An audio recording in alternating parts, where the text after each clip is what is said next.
Ang tagalupa na viral ang mukha. Bip, bip, bip, bip, bip. Bumibip, bip, bip, bip, bip, bip, bip, bip, bip, bip, bip na ba? Ang lahat. Martian. Bip, bip, bip, bip. Enrico Pañero. Bip, bip, bip, bip, bip. Bip, bip, bip, Bip, bip, bip, bip, bip. Bip, bip, bip, bip, bip. Tikilaok! Tikilaok! Bip, bip, bip, bip, bip. Ito na ang 101.1 Yes FM Balitang Kamusta mga Yes Friend ang panahon? Nararamdaman nyo na ba ang lamig? Hindi, mainit pa rin! Mainit? Mainit pa rin ang ulo namin! Hindi ulo.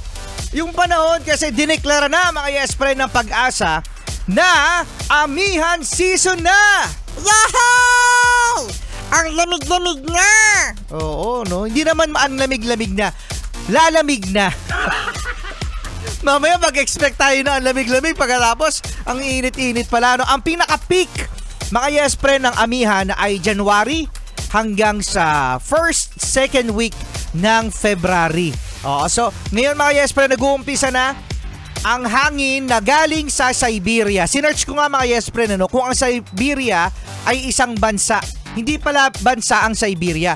Ang Siberia ay part ng Russia.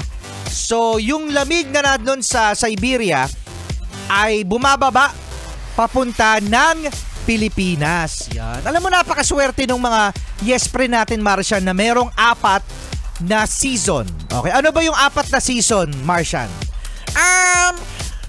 Summer, Oh, sige. rainy season, autumn at saka fall, at saka winter. 5 na yun. 5 na yun. E di -1. Hindi kasi natin nararamdaman no? Summer, winter, fall, tsaka autumn. Oh, walang rainy season. Ay, nagbago na pala. Nagbago na daw. Dito sa Pilipinas, Marsan, ano ang 2 season natin? Ay, napakadali. Ano?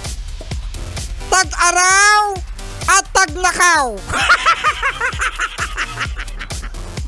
Ano? Tag-araw at saka tag-nakaw. Tagnakaw? Tag-nakaw. Meron palang tagnakaw. Meron. All season. All season. Nakakainis yung may tagnakaw. Oo, no? Diba? Meron silang meron silang snow.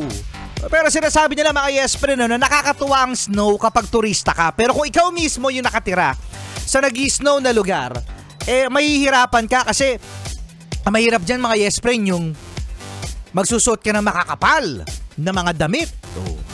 Pagkatapos, hindi ka makaligo. Naku, hindi ka makaligo kasi malamig. Correct. Oo. Tapos, masakit din sa mata, mga Yes Friend, yung snow. Kasi kapag kayo mga Yes Friend ay napapalibutan ng puting pintura, makikita nyo doon mga Yes Friend na nakakasilaw. Ganun din daw sa snow. Oo. Tapos delikado din. Mahirap din i-maintain na mga kalsada kasi may snow. Kaya okay na dito sa Pilipinas. Okay? Meron tayong tag-araw at tag-nakaw. Kasama nyo pa rin Enrico Pañero At Martian the cute, cute, cute morning.